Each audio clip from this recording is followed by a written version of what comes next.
While working in Harmony, a couple things need to be kept in mind while we are building content for animation. We need to look and decide, do we want to have animation turned on? If we have animation turned on while we are working or positioning or adjusting any of the properties of a given drawing layer, it will then set a keyframe automatically. So that is something to keep in mind as we work with it. Now if I go and grab myself the paintbrush, I'm going to just create well, something, a little fatter line to work with. So it shows. So I am going to create an arm. This is going to be my upper arm on my first layer. Now, before I go any further on this, I do want to point out a couple of things. So this is now the first frame of artwork for this layer. Currently, I only have one frame of artwork. Now, other layers, we will add in additional frames or drawings so that we can do drawing substitution. So when we get to the hand layer, we may wish to have different hands, so we can change out which hand our arm is currently sporting, that we can use that for animation purposes. So we can have a variety of hands for expressive and entertainment possibilities. Now, whether I have animation turned on or off, it doesn't really matter right now. But if I go and modify anything about this particular layer, it is going to then affect and automatically insert a keyframe. So if I look down at the bottom, I will see it has automatically inserted this little square on top of my frame, and that is now a keyframe that it has inserted, showing me that the properties of that object have changed on that frame. So if I have a keyframe, if we can see how it's moved that arm over to that point. We don't want to put any keyframes in yet in the beginning while we're doing the initial positioning of our artwork. So if I look through here, right click, I have different options, and I could choose delete keyframes, and it brings it back to its original position. So what I'm first going to do is I'm going to create my 3 layers for this arm, an upper arm or lower arm and a hand. And it doesn't matter again whether animation is turned on or off. We'll see how to work with that in a little bit, but first we need to get our layers showing. So if I click on the add a layer icon in my layer palette, the drawing layer comes up, and now with this option I'm going to type lower arm. And if I hit return on the keyboard or click add, this stays up. So now I can just go ahead and type hand. And this second one I will choose add and close. So now I have 3 layers. This bottom one I'm going to rename. If I double click on it, it pops this up. If I click and move my mouse just slightly down, it gives me the ability to rename it in place.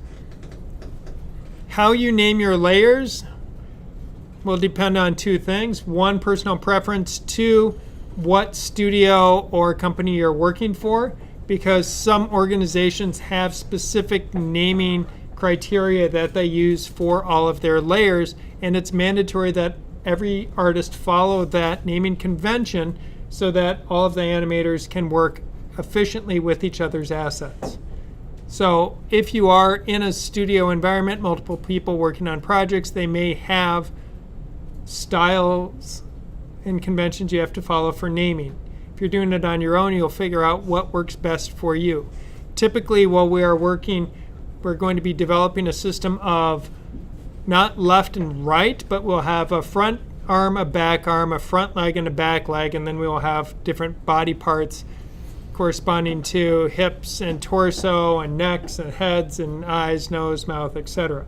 But because of how we can use flipping, we will shy away from trying to designate something as left arm only or right arm only, but instead use it as a front-back naming convention. So we'll look at that as we build more complex animation rigs. So now that I have my layers, I'm just going to draw my next artwork. And finally, I'm going to end with my hand.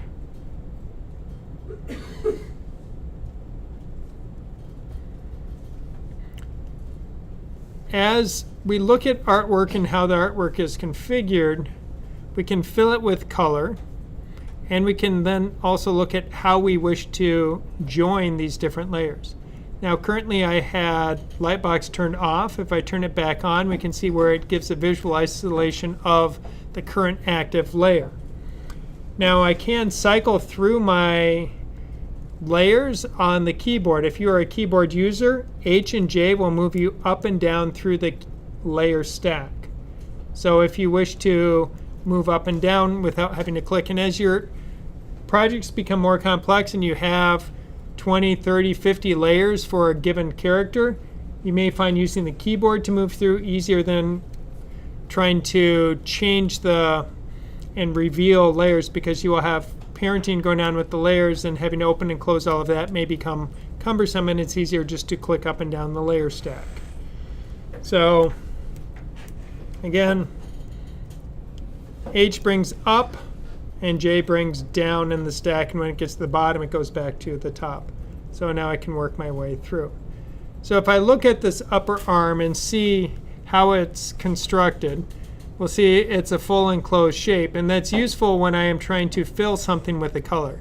So when I'm filling with a color, it's useful to have it completely enclosed so that I can just click with the paint bucket and fill. Because if that is not full,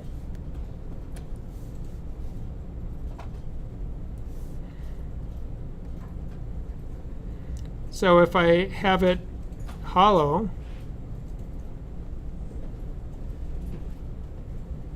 which is fine, but now the paint bucket, if I grab the paint bucket and try and fill, the paint bucket's going to go, no, can't do, because that's not an enclosed shape. We do have some options that we can close gaps, though I think that's too big a gap for it to close, so it's not going to close it.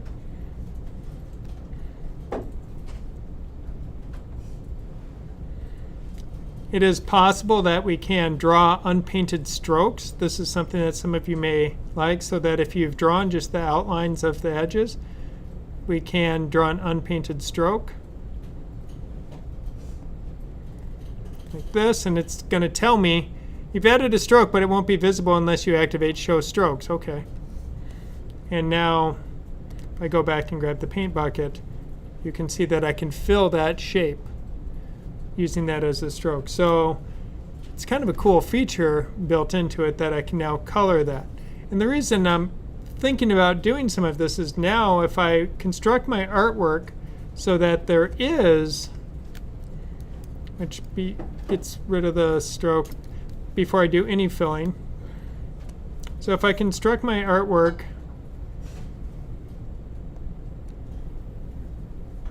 like this so that I haven't closed it, it's going to create a more continuous line.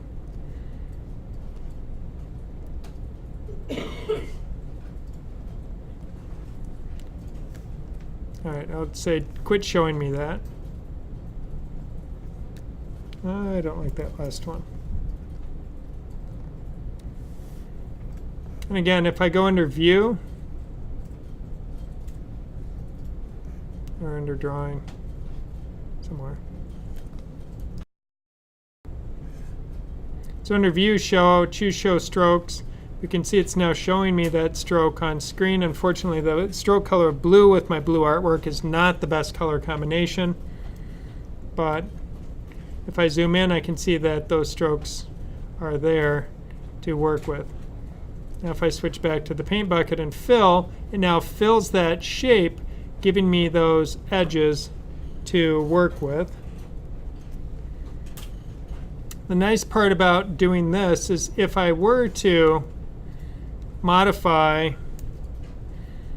and change around this arm, so say I wanted that arm to move, we can see how it creates what looks to be a better joint, and it feels a little bit more natural as my artwork is moving. My 2 parts of my arm drawn, I'm going to draw the hand here, or paint in the hand. So go to the hand layer, grab the paint bucket, fill it in. And we may decide, as I work on this a little bit more, that I want to modify some of these stroke options. Actually, I know I need to modify the upper arm and do a little bit of erasing and repainting.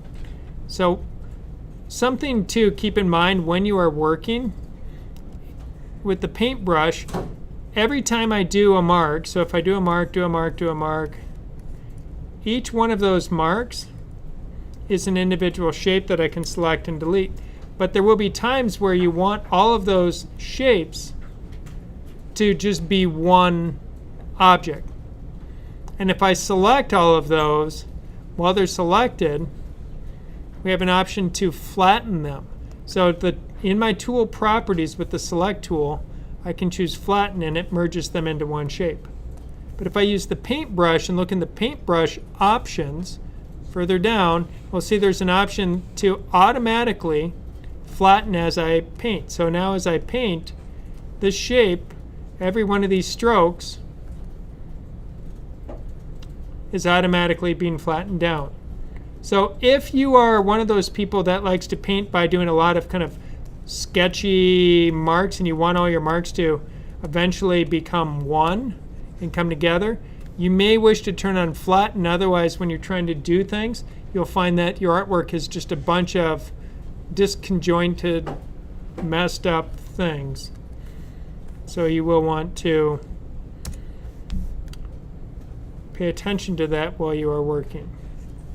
I generally leave it off. For what I do, now I'm going to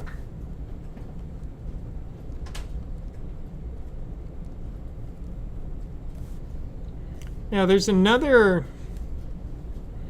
feature that we can choose besides the light bulb for light table is in the layer next to the eyeballs, right next to that is going to be our solo. And if I click on solo, it now hides the other layers, so I can just see the layer that I'm working on. Now I can zoom in.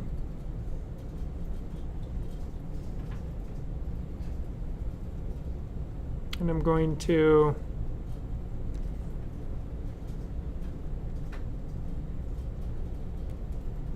on this, and now this is, even though I said I don't want to flatten, this time I do want to flatten. I'm going to extend that out,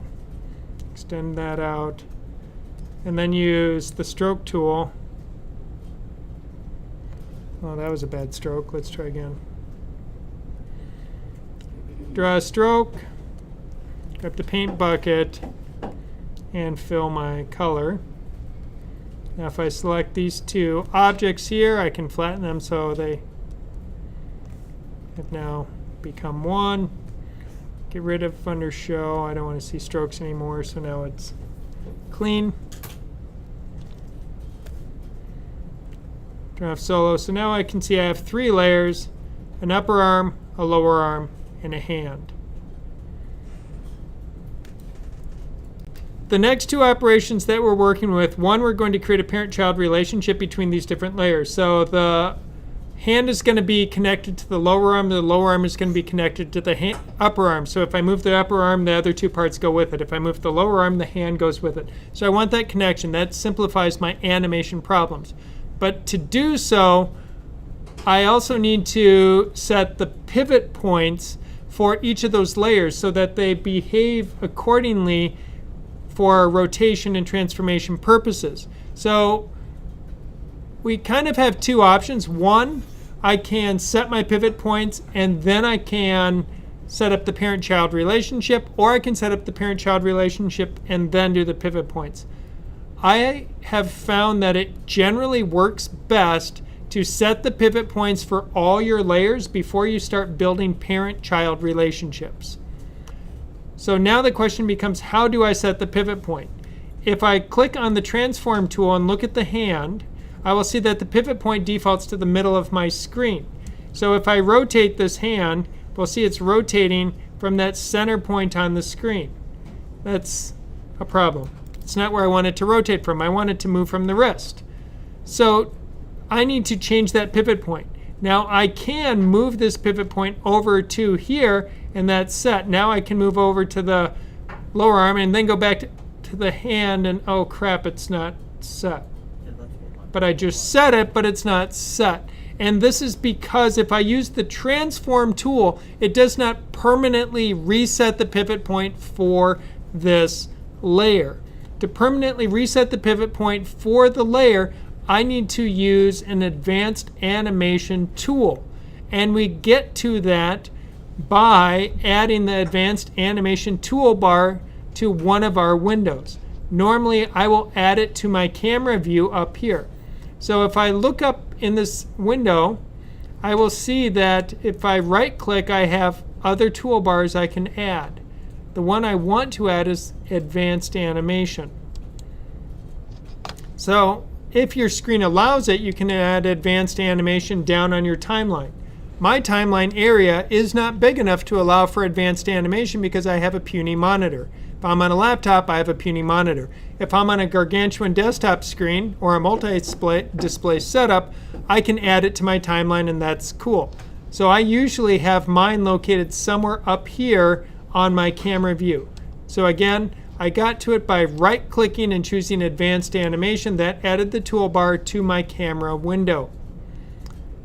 Now that I have that up there, I will see that there's a number of different animation effects. These are going to be setting keyframes unless I don't have animation turned on, and then they become a permanent change. If I use the transformation tool, doesn't work. If I use the rotation tool, this allows me to do a permanent reset to a layer's pivot point. So again, advanced animation, rotation tool. Now I grab that tool and drag the pivot point to where I want it to exist. Now I move to my next layer, drag that pivot point to where I want it to be. Next layer, drag that pivot point to where I want it to be. So now if I click through each one of my layers, I will see that those pivot points are located at the different joints. And it's remembering it when I click from one layer to the next layer. It's also important that I'm doing this with animation turned off. If animation is turned on and I reset the pivot point, it will just be a keyframe, not a permanent effect. And then that's just no good. Step we're going to do. Parent-child relationships. So when I'm looking at my layers here, I'm going to zoom in so we can see what's happening as I do this on the big screen. So I want the lower arm to be a child of the upper arm. So I click on the lower arm layer and I drag onto the upper arm. I don't drag next to. If you see this little fuzzy black line occurring, right now it's on upper arm. Here, this would just change the order. So now lower arm is below. If I drag onto it, so then that fuzzy line is touching the name of that layer, it now became a child.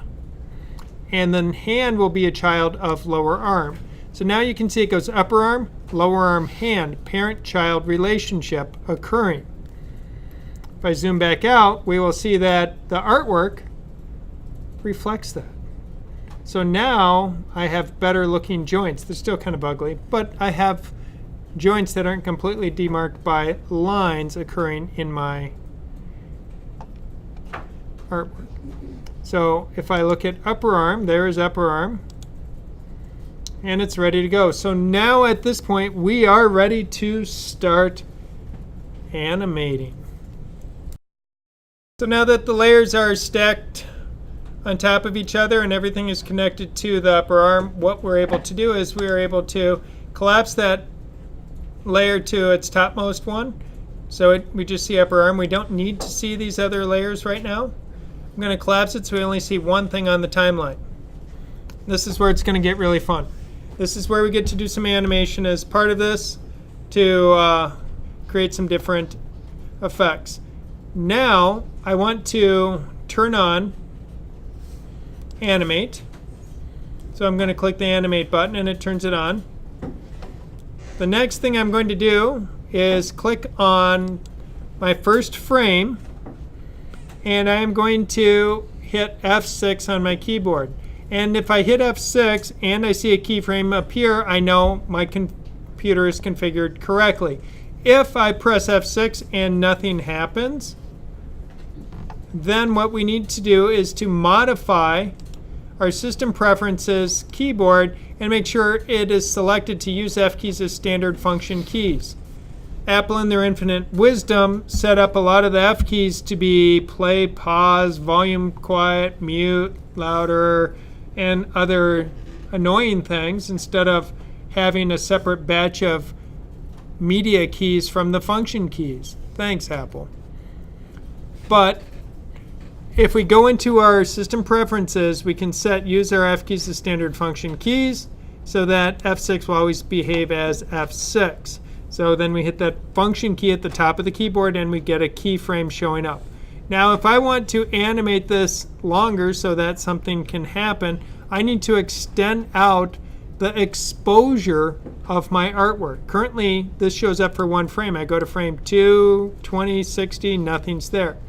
So I'm going to just move out to frame 60 and extend the exposure. To extend the exposure for the selected layer is F5 on the keyboard is the shortcut for it. So I just hit F5, it extends it out.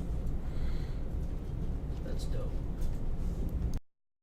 If you don't collapse to the topmost layer, I would individually have to extend out each one of these layers, and that's just tedious. And individually add in a keyframe for each one. Again, tedious. Don't want to do that, so let's not do that. So it's much easier to collapse to the topmost layer, extend it out. We have F6 on the first frame. There's our starting keyframe. Now if I want this arm to move, so if I want to start moving it, if I go out to frame 10 and hit F6, that inserts a keyframe. Right now, the animation tool I'm going to use is rotate only. We'll look at other ones later, but right now just rotate. So I moved that, and if you notice, everything moved. But if the upper arm is not my active layer, perhaps the forearm is my upper layer, or active layer, I can rotate and we can see that just part of the arm is moving. Again, move out in the timeline, click and hit F6, gives you a keyframe. Decide which layer you want to have active, move that layer.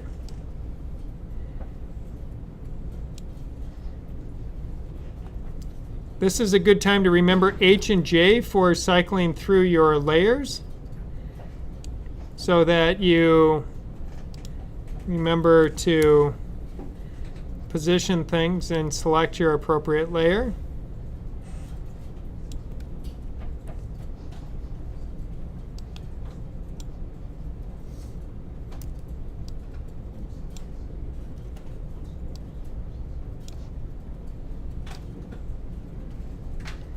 So you'll see that you now have a lot of flexibility for moving this arm. Now when the arm is all the way up,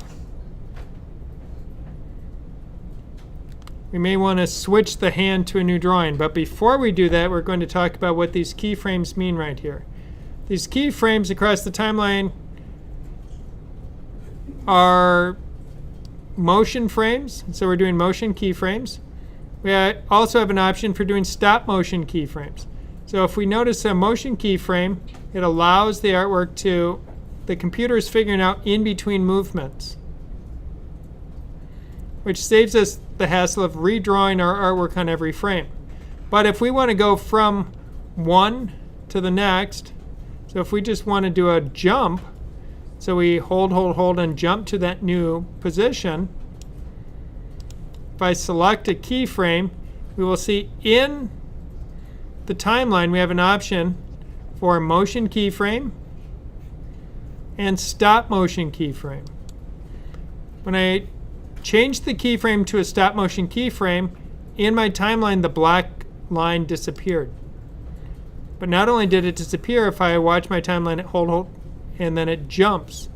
So if I want to do a jump between keyframes, that's a stop motion keyframe. If I want the computer to calculate and do in between positions from one keyframe to the next, then I use a motion keyframe.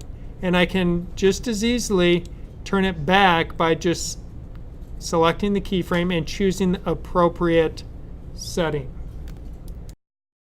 Selecting tools for doing animation.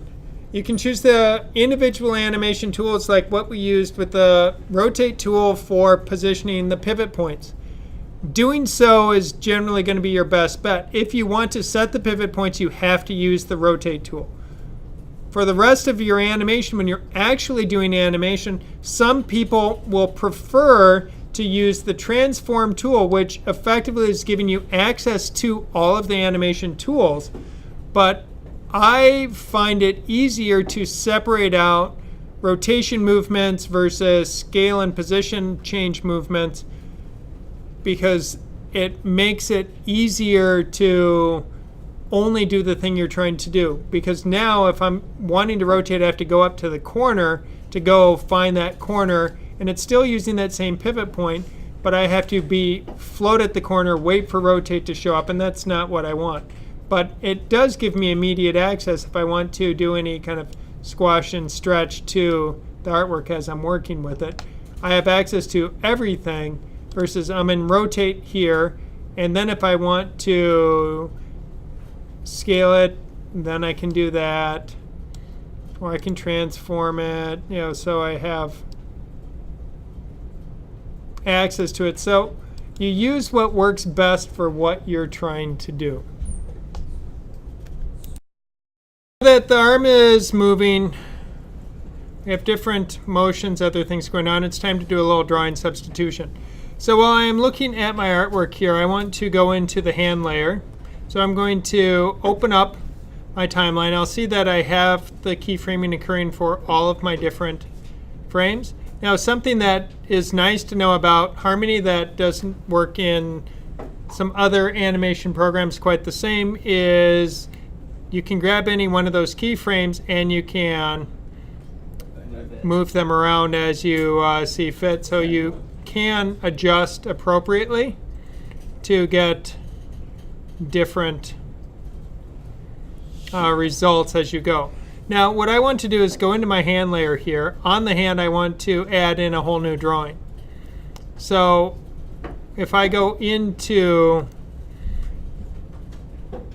my drawing layer, and I'll see where I have an option to create an empty drawing. So if I choose create an empty drawing, lo and behold, my hand just went away. So I'm going to repeat that process once again. So I'm looking on my hand layer. I've clicked into a frame after the keyframe just so I can see what's going on. Currently it tells me I'm using hand-1 TVG. Don't worry about that last part, but the hand-1. Now, if I go through and say add a new drawing, I'm going to create an empty drawing here.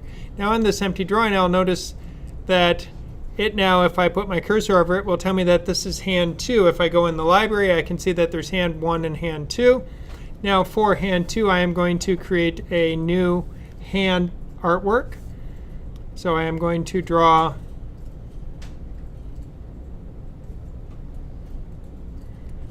my new hand artwork here. I need a different color though. I think it is.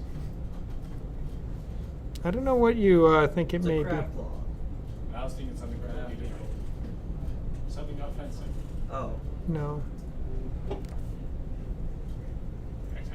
Never mind, I don't know what that is. It's a gun. It's a gun. Oh, I see. It's a really sharp That is gun. not anatomically correct. The pea shooter.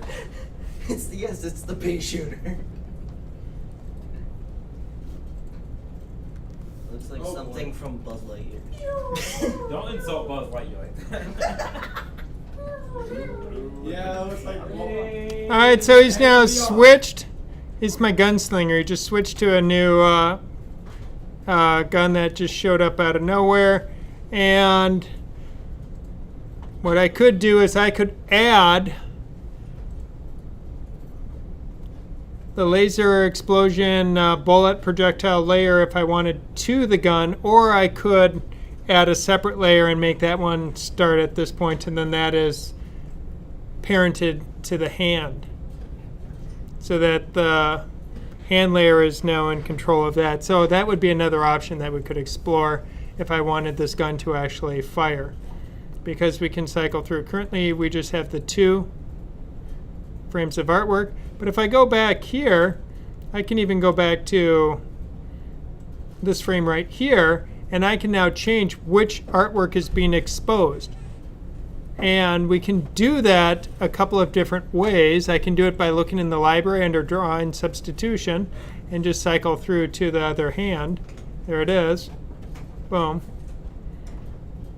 Now it stays, and at any one point, if I decide I don't want that, we can make it go away. So we have, when we're doing drawing substitution, once we have the artwork, we can do lots of different things with it.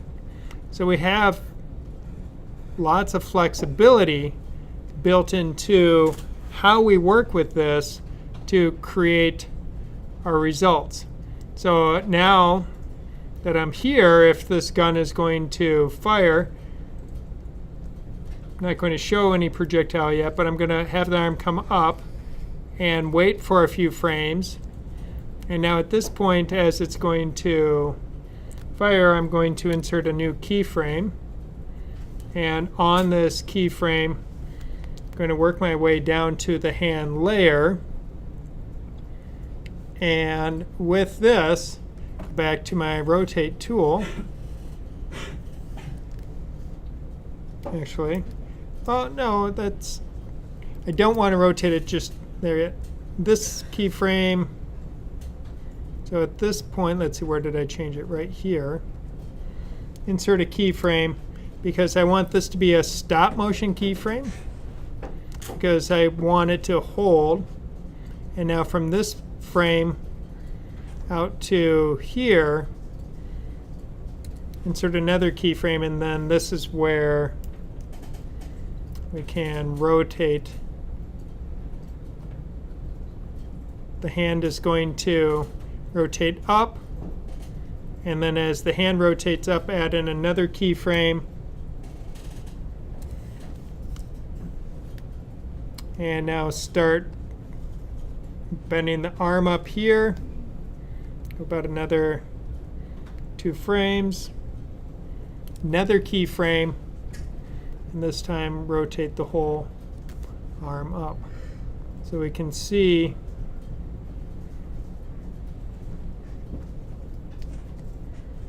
how it pulls the arm up.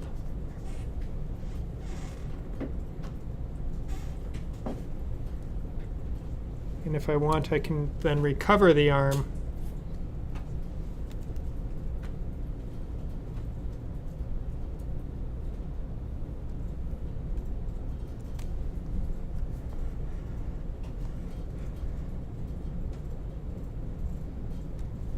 Like the good, bad, the ugly, put that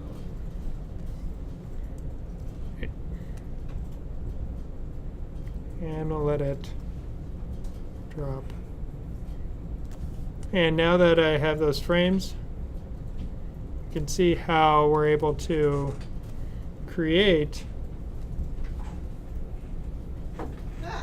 movement.